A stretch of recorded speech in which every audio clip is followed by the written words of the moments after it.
Hello everyone, my name is Chris Cleef. I'm a fitness and sports instructor for PSP Kingston, and today we're going to be talking about badminton in the first series of our Racquet Sports Workshop.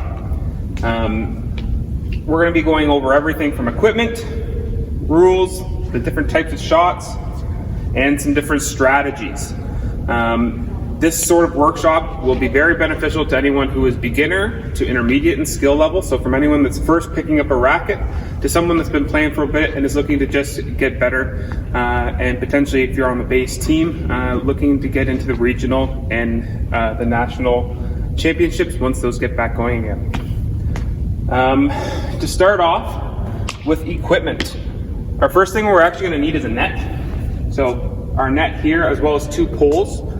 Most of the gyms, for most of the PSP gyms on base, will have these courts set up. There'll be a little hole in the middle of the side of the courts. The poles,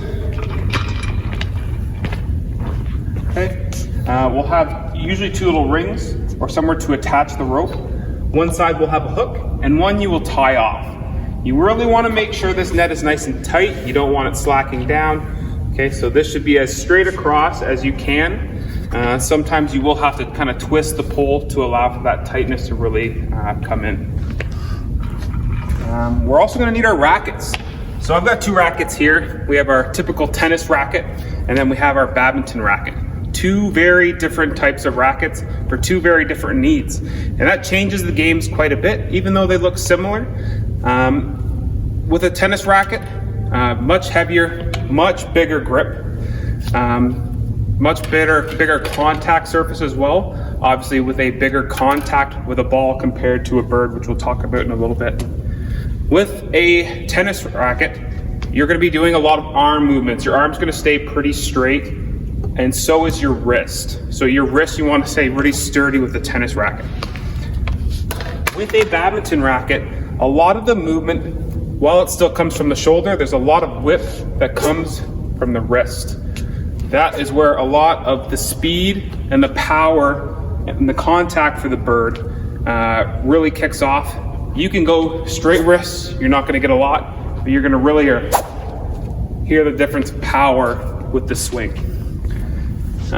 Speaking of birdies, you'll typically have two different types of birds. So we have here the fluorescent yellow is a plastic bird. These are great for general use. If you're going to start out, I would recommend starting with a plastic bird. They last a long time. They fly a little bit differently. They're usually lighter, which means they don't go as fast, but they are typically a more consistent speed compared to a feather bird. So a feather bird, more for the intermediate to advanced. You'll typically see in tournaments, and the reason for these is these fly a little bit faster off initial contact and will slow down as the play or as the shot goes. So at the very end, you'll kind of see it dip, but the initial power of the shot is quicker with a feather bird compared to the plastic. So now we're going to start talking about rules, and we're going to go right down to the basics, and we're also going to talk about some scoring, the lines of the court, and the service courts themselves.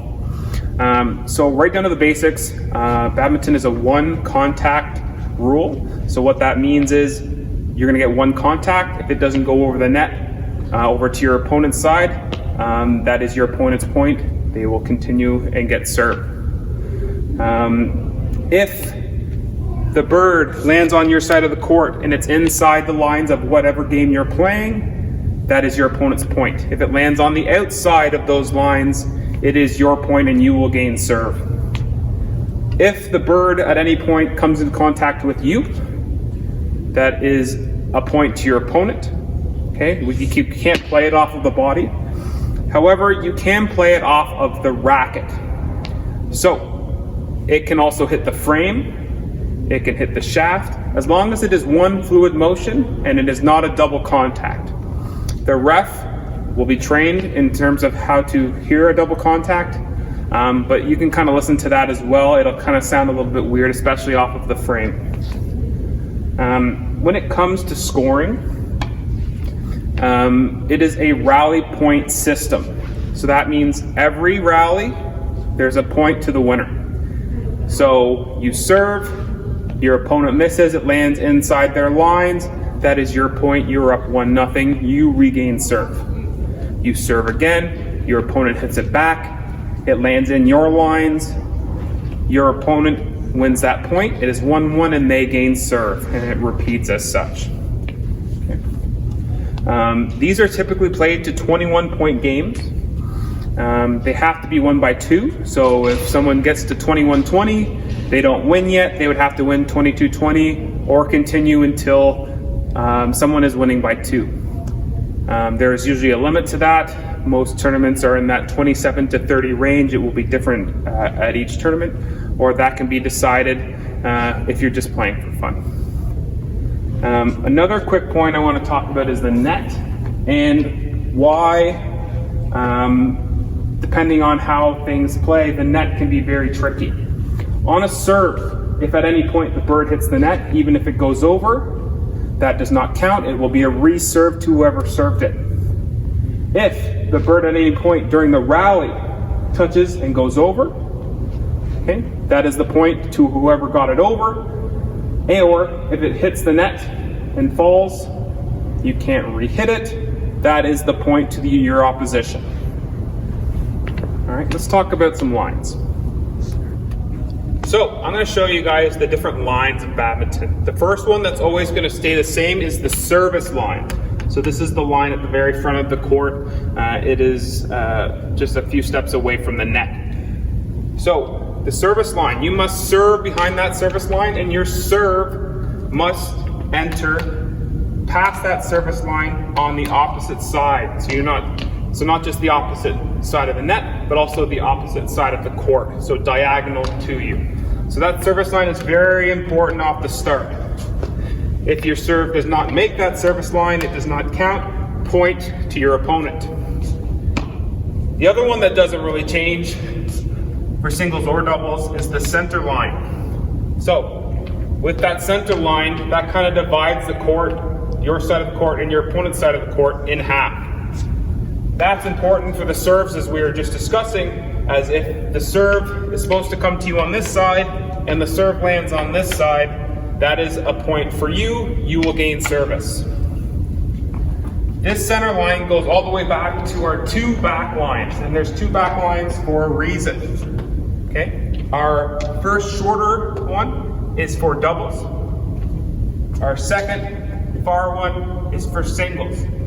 And this is just for the service. So in doubles, you have the short service line, the center line, the service line, and the wide doubles line. So you have a wider and shorter serving center compared to singles, which is long and narrow.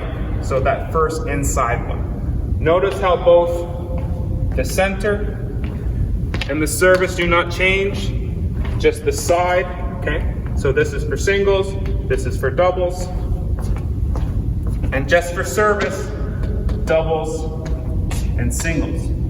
So once the serve is done, the court for doubles opens up. So this is the service line. As soon as the service is done, it does expand all the way to the back. So before we delve into all the different shots you can hit, let's talk about your positioning, both with the racket in terms of where your feet are. So while it's great for some shots to be straightforward, so you'll potentially practice your drives like this, ideally with most other shots and most other in terms of moving backwards and forwards is going to be in this position here. So 1 foot forward, 1 foot back, kind of up on your toes. You'll see the racket's nice and high, ready to attack at any point. You don't want your racket up here. If someone drives something at you, you then have to react, and you're most likely going to be too slow and you're not going to hit that shot well. So when I talk about being lazy in some of the other shots coming up, it's not being in this position, it's kind of being relaxed. This is when you can catch people off guard. The other thing is, where is your grip? So I want to talk about the grip a little bit. So you ideally, to get as much length out of your racket as you can, be as close to the end. Okay? You want to have a fairly open grip. Some people, their thumbs will wrap around or will kind of rack up on the side as such. But the idea is to keep the wrist nice and open. Okay, that allows that whip. Okay, that's where a lot of power comes from. You can hit a bird fairly hard, just like that. But when you add arm length and a whip, that's where the power, especially for your smashes, are going to be really important. All right, next we're going to talk about the different types of shots in badminton. And what I'm actually going to do is I'm going to show you based upon the angle of attack in terms of where it's going to your opponent. So we're going to talk about a clear, which is going to go very high and far, compared to a drive. It's going to stay fairly flat and it's going to be fast towards your opponent, compared to a smash, which is angled down a bit, so they have to dig it up. Compared to a drop shot, which is even lower, so we're really trying to make sure the angle of the bird is going as straight down as it can on the other side of the net. And then we'll talk about some serves, as that can be pretty technical. So with the clears, there's a variety of different ones. So we have our typical forehand, our backhand, we can do overhead,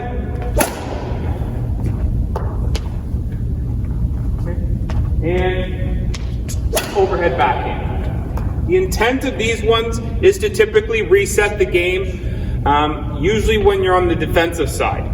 The reason for it is to get them high enough so that there's enough time for you to get recentered and into position, but also make sure your opponent is running or keeping them, if they're cheating up, to make sure to push them back. Our next shot is the drive. So the drive, the idea of it is to keep the bird fairly flat and in a straight line over the net. So you want it to just hover over that net towards your opponent. These should be fairly fast. That is to make sure your opponent has a quick reaction time. We're forcing them to react instead of think and be able to plan their shots. Once again, forehand,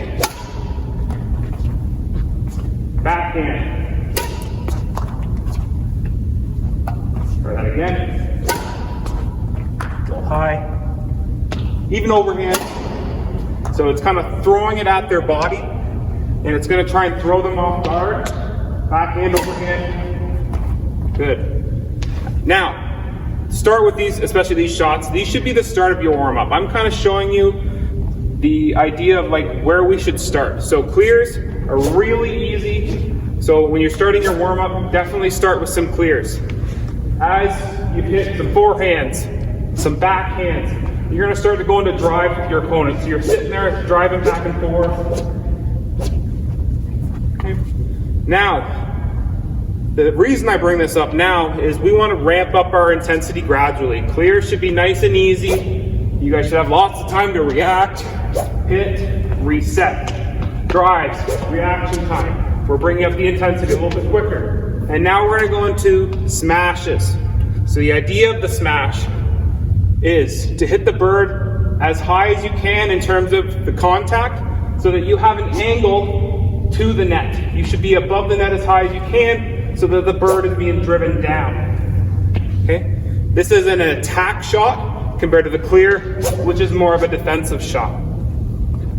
Another variation of the smash is a jump shot, or a jump smash I should say, which is the reasoning behind it. Some people will say, oh, you're just showing off for jumping. But the idea of it is to get even higher in terms of where your contact is. So compared to here, you're going to gain a few inches. You're going to gain that angle in terms of how far you can hit that bird down towards the net. I'll show you a few. All right, so we're going to show you a few regular smashes with both feet on the ground compared to a jump smash, okay, where we're going to get a little bit off the ground to create a better angle.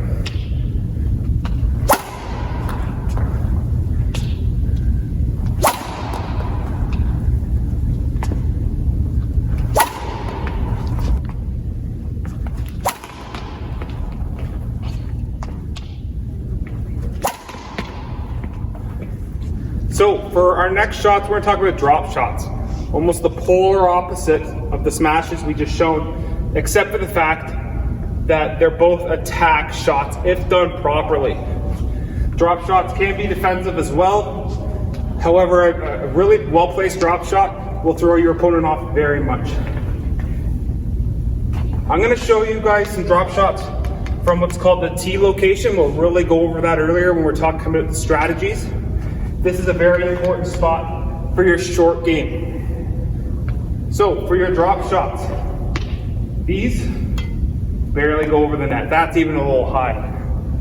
The idea here is to get your bird actually coming down as it crosses and as close to the net as it can. It makes it really hard for your opponent to be able to do anything with it other than pop it up, which puts you in an attack position. It can almost be an attack setup shot.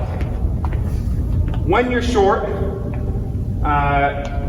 the really big important thing is to not just constantly keep it in the middle. You really want to keep it out to the outside. This gets your opponent, instead of running forward and backwards, to run side to side to cover their angles. Getting your opponent constantly running, which we'll talk about later, is really important. So, a couple more short shots. Okay. Now, I showed you a couple little underhand ones just to show you how close they should be to the net. You also want to try to attack your drop shots as quick as you can, because once again, you're going to get a better angle depending on how high you are. So if it's really up high, you can kind of slam it down depending on where it's going to land. Okay. Just like that. So using a drop shot, not only in a defensive scheme, but also an attack scheme to not only try to get a point, but to try to set up a point as well. If your opponent, all they can do is lift, that's a positive for you. So for our next one, we're going to talk about the serves. These are extremely important, especially at the very start of the game. These can help you control your strategy, can work on strengths and weaknesses of both yourself and your opponent. And I'm going to talk to you on why singles and double serves are a little bit different. So what we're actually going to do is we're going to talk about singles first. Okay? So with singles, you typically want to be as center in your court as you can during the entire match. The reason for that is it's less running, okay, that you have to do to get to any shot. So from that corner to your back corners, you're always kind of centered, ready to react. So your service game is typically going to be that. There are a couple different ways you can serve while you're doing singles. The most I would say controlled one to do would be to serve as far back into their court as they can in a clear type fashion. So I will show you that.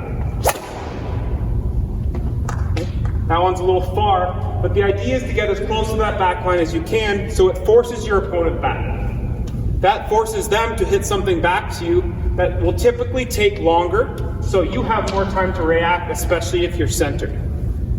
The reasoning behind that is it forces them to do only a few shots. Really, a clear back, which forces you back, is a kind of a defensive maneuver that typically works. A smash, which they don't have a very good angle from on that side because they're so far from the net. And a drop shot, which is difficult, but if done well, can really be a good attack shot from that serve. The next one, once again staying centered, is something short. This is typically to surprise your opponent because most will go long. So I will show you that. And once again, like with the drop shot, you want to keep it as close to the net as possible. This is basically a little drop shot from your serve. And once again, you have to make sure it makes that service line. If that ends in here, that is a point to your opponent. It is much more difficult to hit that shot from here because of where you are on the court, but can be very kind of like a sneaky shot that your opponent isn't going to be ready for.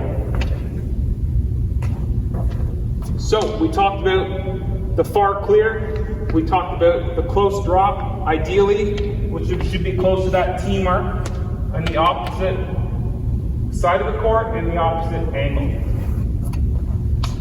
The next one is kind of like a drive. So we talked about the drive shot a little bit in terms of you want to hit it kind of at your opponent. So I'm going to show you one of those here.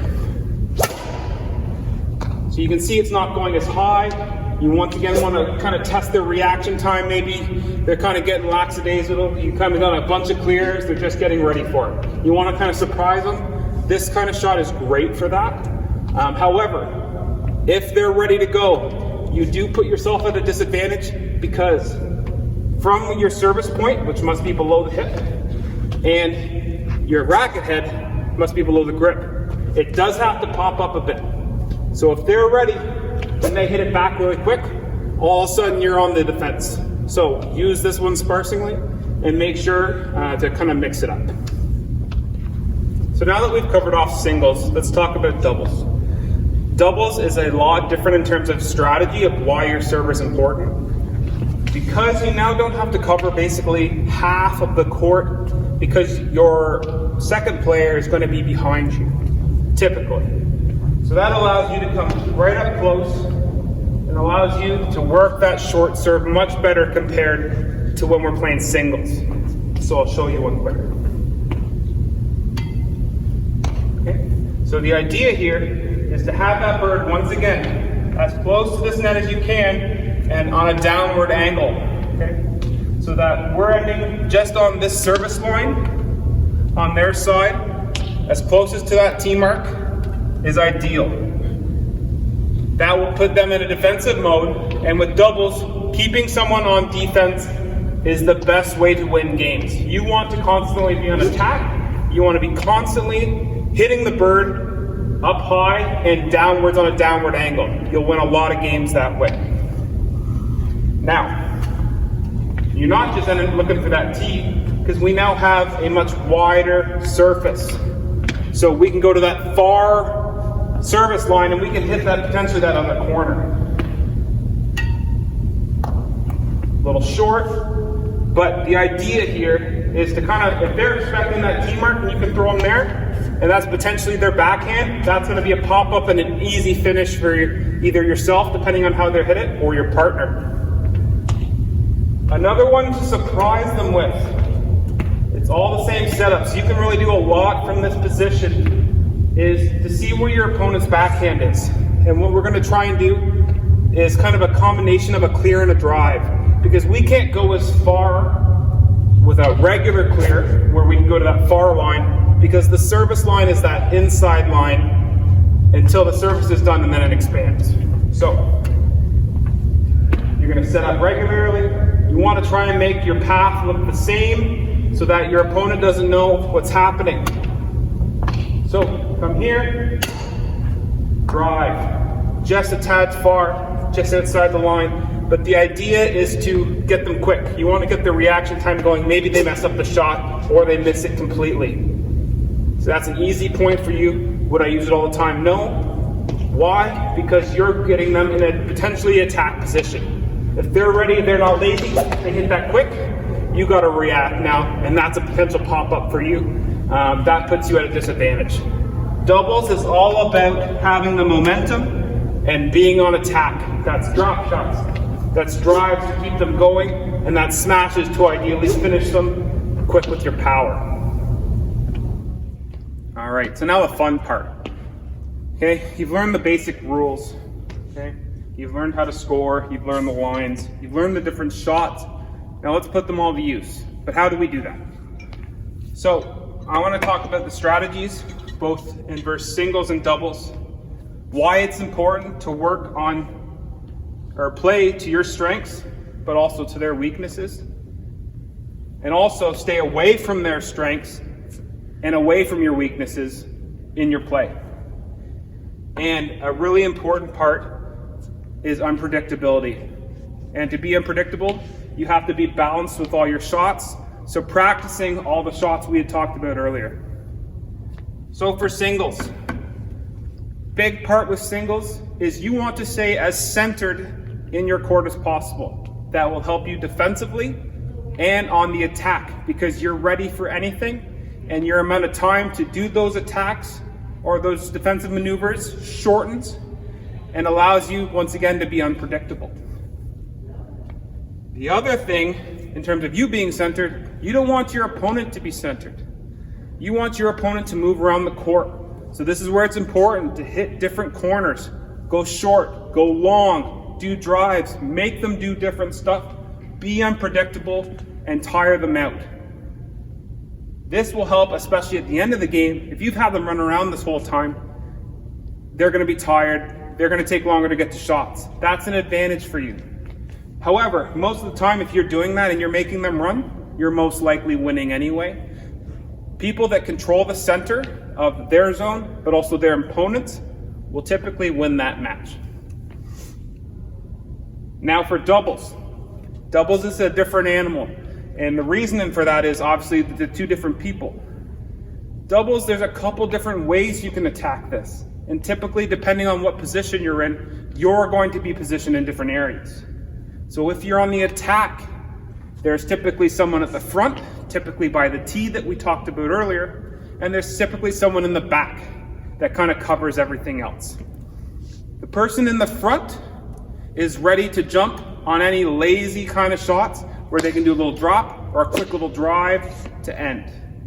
If you can get to those shots, the front person, that's a good thing. It means you're typically on attack or you're recovering from a drop shot. The person in the back kind of has free reign to kind of see what the situation and how it unfolds. They get to usually read off that front player and can jump in, especially if they're on the attack.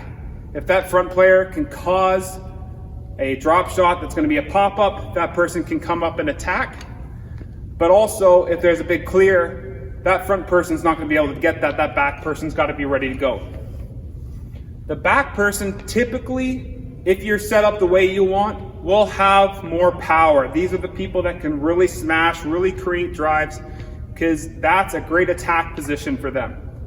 Compared to someone up front, that's ideally someone with a lot of touch, someone that can keep the badminton bird as close to the net as they can.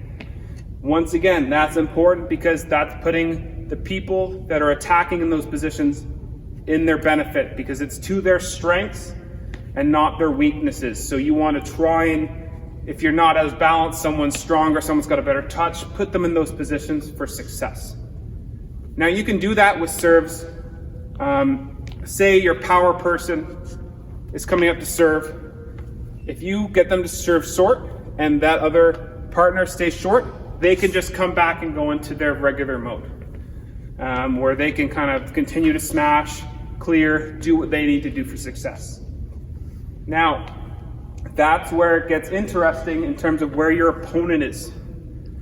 If you can get your opponents, if you can see one's a better, stronger, has more power, one has more touch, get them in the opposite. Get that strong person up front, make them do the tough shots for them.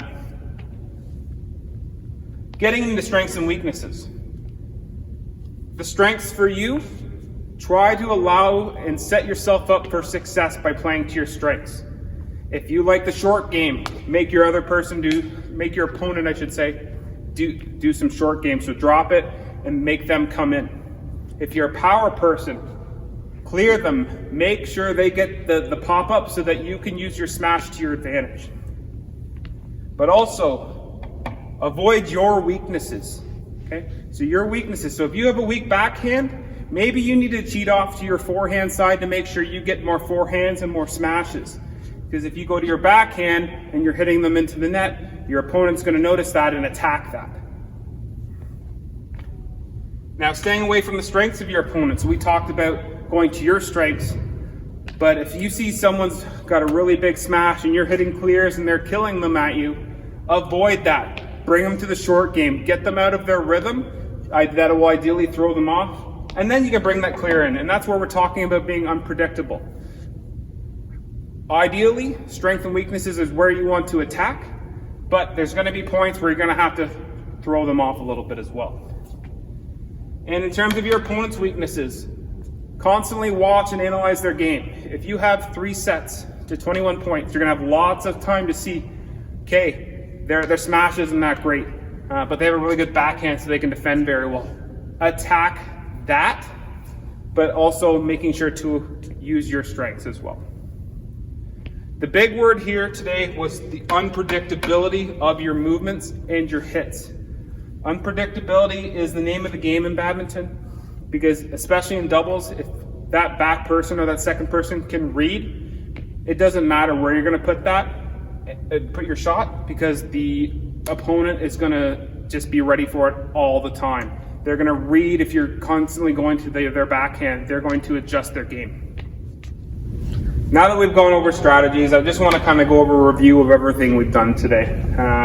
Going from the equipment, in terms of making sure your net's set up correctly. If you don't know, ask your PSP instructors, your fitness and sports instructors. They can most likely, one of them, help you out in terms of getting you set up. Making sure you have a correct racket. And I want to talk about the racket a little bit that I kind of missed before, was the different types of racket and what's important in terms of what is good for or against using your strengths and weaknesses when it comes to your racket. A couple things you look for is the grip. Okay, the lighter or the tinier the grip sometimes can be better, especially if you have a heavier head. That's good for the smash game because you're going to have more speed coming through here. Also, the overall weight of your racket is important. Okay, so a lighter racket will move quicker through space. Typically, the more expensive the racket, the lighter it is. So unfortunately, a lot of your really good rackets can be $200+. However, you can get a decent racket from somewhere between the 100 to 120 and get a decent one that you can keep for a long time. Where some of the $50 rackets, they're great if you're just going to be casual, just pure beginner, just to get the feel of it. But if you're going to do the sport for any length of time, you're going to want to spend some good money on a good racket. And also birds. These can be bought at any sport retail. Also check your sports stores if you're at the base gym. Both the feathers will typically be for base team compared to these ones are usually more readily available, the plastics, as these last a little longer and don't need to be replaced as often. With rules, we kind of went over the basics. We went over scoring, 3 games to 21. We talked about the different lines and where your service courts are, and those are very important. So obviously serving to the opposite court, both the opposite side of the net and also the opposite side of their court. The differences between singles and doubles in terms of lines. So singles is long and narrow compared to doubles, especially off the service, is short and wide. We talked about the different shots in terms of the different angles and what the different uses they are for. So we have our clears, the more defensive maneuver that are typically going up and nice and high, compared to drives, they're staying nice and flat, really close to that net. Our smashes that once again are coming pretty close to that net, but we're coming from a high attack angle, so that we are coming up and you're trying to smash it down. Our drop shots, you'll see there's a pattern here in terms of a good attack shot is typically close to the net, whether it's a drive, a smash, or a drop shot. The closer that drop shot is, and you'll see some really nice ones that touch and just go over, you can't defend that. And serves, we talked a ton about a bunch of different serves and why single serves and double serves are going to be a lot different. Why the positioning for singles is in the middle is to stay centered. We talked about that in the strategies. And then also the doubles in terms of staying front and back and in your attack position. Little review on strategies. I know we just covered this, but the difference between singles and doubles. Singles, making sure your opponent's running and staying as centered as you can. Doubles, staying front to back. But one thing I did want to talk about is what happens when you're on defense. All of a sudden you have to clear. What do you need to do? In doubles, what we need to do is we need to split. So instead of that front to back, we're going to go side to side. And the importance of that is you can now have 2 rackets in the middle of the court ready to react. It's a much better defensive stance and covers the wide part of the court, which in doubles is much wider compared to singles, where you kind of just want to stay centered. That's important for if you're ever on defense in doubles. Playing to your strengths and weaknesses and to your opponents. Use your strengths, use their weaknesses to your advantage, and try in your play to avoid your weaknesses and avoid their strengths. And be unpredictable. That's the number one game in this. If you can make someone think that you're going to drop shot and you're going to clear to the backhand and they're running towards the net, there's nothing they can do. Even if that's your weakness and their strength, it's not going to matter. Unpredictability matters in this game more than anything else. Now, before I say bye, I want to talk about a few things in terms of if at any point while playing badminton, learning to play badminton, you get injured and you're a military member, please ensure to fill out a CF98, or if you're civilian and you're kind of watching this, please see a medical professional and get that looked at. That's extremely important. At this current point, it's very important that we encourage physical distancing of at least 2 meters. With badminton, a little bit easier. However, with doubles, that can become a little bit of predicament. So singles would ideally, at this current point during this COVID pandemic, is ideal. If you like all these videos and want to see more workshops, please check out CAF Connection and all of PSP social media outlets for more content like this for both sports, fitness, and other interesting things from health promotion, so on. Other than that, have a great rest of your day.